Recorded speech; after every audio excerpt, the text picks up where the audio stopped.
Please don't fret that we used up a fair bit of the question period. I have a scheme for, yes, in fact, I've just got an affirmation that during lunch, and we'll design this, you'll have an opportunity to talk with Stephanie and with Mike somewhere in this room after you get your lunch plates, because we don't have a speaker at lunch. So I'm thinking we'll carve off an area, and those who are interested, absolutely optional, can ask them questions then, because I don't want you to be prejudiced about that. But we do have time for about 5 minutes of questions. Anybody have questions for her? Yes. Sorry, there's a mic coming behind you so everyone can hear you.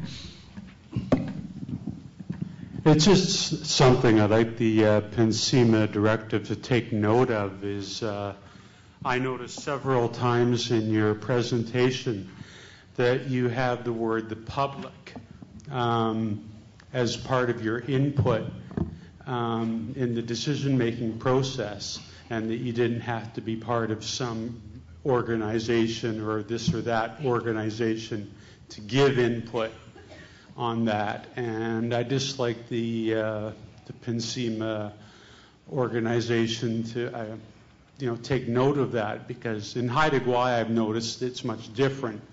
We're often called on to, hey, this is going on, do you want to take note?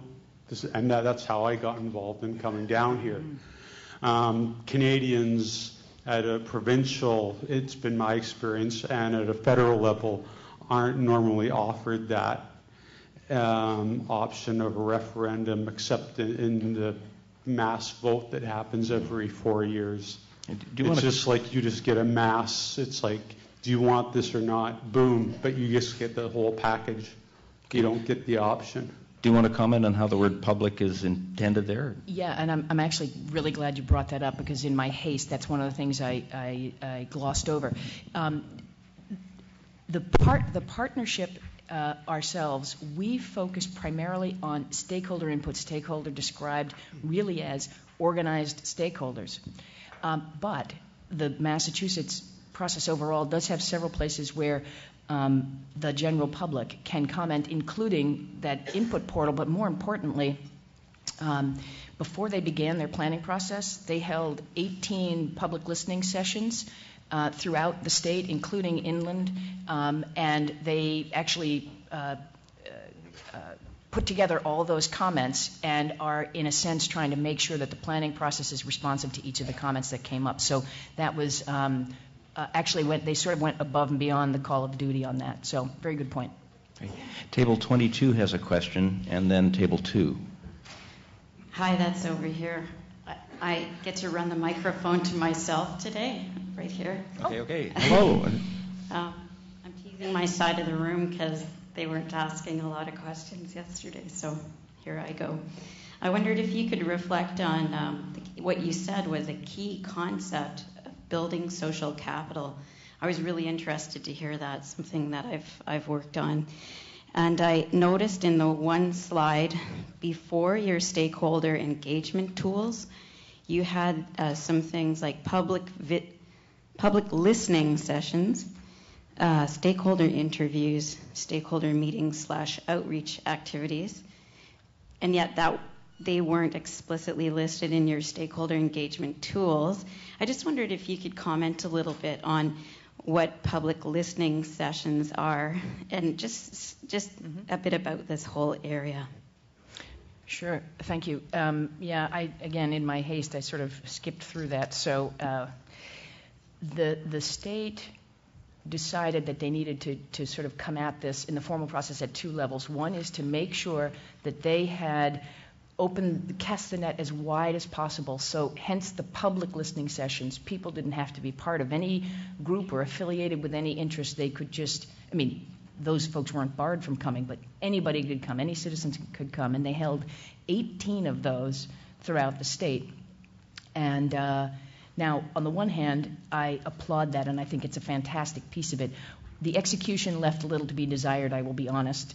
For example, there wasn't enough advance notice, and so turnout wasn't as good as it could be. But they were videoed and posted so that people could go back and look at them, and they're archived. So A great concept, not terrifically executed, but still a great concept. The stakeholder interviews piece, that was a let's get down into the nitty-gritty and talk with each of the stakeholder interests that will probably either that has the potential to have a serious legitimate concern in the ocean management planning process, or can toss a grenade in at the end and blow the whole thing up. And so that stakeholder interview process was also very important. And one very important thing that came out of that was collecting qualitative information. We used to, in the olden days, call it anecdotal information, but it from the commercial fishing sector, the rec fishing sector, and the recreational boating sector. We went out with the state, we met with those folks in groups, and we actually had them draw lines on the map as to where they do their things in the ocean, digitize those, and those will be included as a data layer in considering the ocean management plan, because that is data that isn't necessarily reflected in the formal data sets that have been collected. So, thank you. We have time for just one more question, because I don't want to prejudice Mike's opportunity, but we are going to do this optional question opportunity over lunch, and I'll come back to that in a moment. And it's table 2, I think. Good morning. My name is Sabina Jess, and I'm with the Canadian Parks and Wilderness Society. Thank you very much, Stephanie. Very interesting presentation. One thing that you did not have time to elaborate on that I thought might be of interest here is the consistency requirement. And one of the issues that's come up here around PNCIMA, but also integrated management planning generally in Canada, is that there is no legal requirement for agencies to actually implement and follow the plan that everyone develops and agrees to. And I'm wondering if the consistency requirement that you noted here is similar to what's required under the U.S. Coastal Zone Management Act, where agencies, once a management plan is agreed to, that federal agencies are then required to comply with that plan. And so I'm just wondering whether you could just briefly describe that consistency requirement for us.